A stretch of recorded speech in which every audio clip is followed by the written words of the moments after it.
Hello, hello! Welcome again to Laupanyang Diaries! Pakita ko nga pala sa inyo ang one of my favorite resto here in Makati.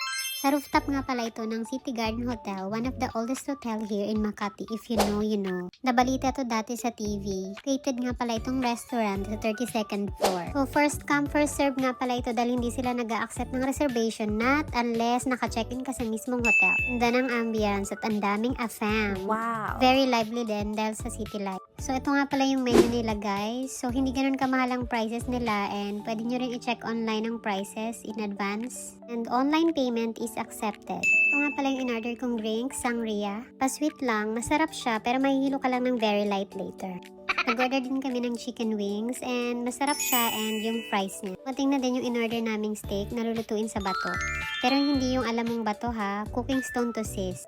So ayan, sinet up na nga nila and binigyan ako ni ate ng pang-cover. Bib ata yan, cheres. So ayan, kaya ganyan nga pala lutuin is for experience daw. Wow! Diyos me, akala ko sila magluluto. Ako din pala magluluto after. Akala ko nakaligtas na ako sa pagluluto tonight. Pero na-enjoy ko naman. Ang bait din ng mga staff kasi sila mismo nag-o-offer na videohan ka nila at picturean. So tumatalsik-talsik nga at hindi ko mabaliktad. Kaya pinasa ko na lang sa loob ko ang cooking show. Anyway, pansin nyo ba, nakakatakot ang mga news ngayon, patayan left and right. Kung G silang pumatay, bakit hindi na lang sila ipadala sa Iran? Total, ongoing yung war ngayon doon. Kasi baka yun talaga yung fantasy nila.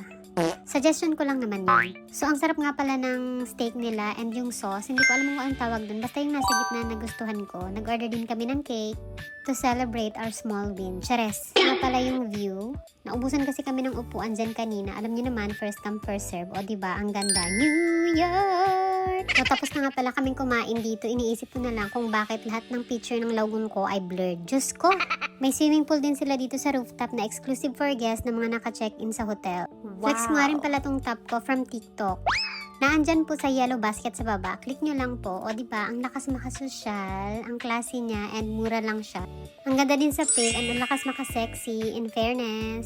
So ayan, tapos na kami kumain. Inantay na lang namin yung beef. Free parking nga pala sila guys. Mahirap lang talaga umakyat. Pakita ko lang yung gasgas ng kotse ko. Oh my God, nasabitan niya ng tricycle at si kuya pa ang galit. Yun lang, ingat kayo palagi. Bye!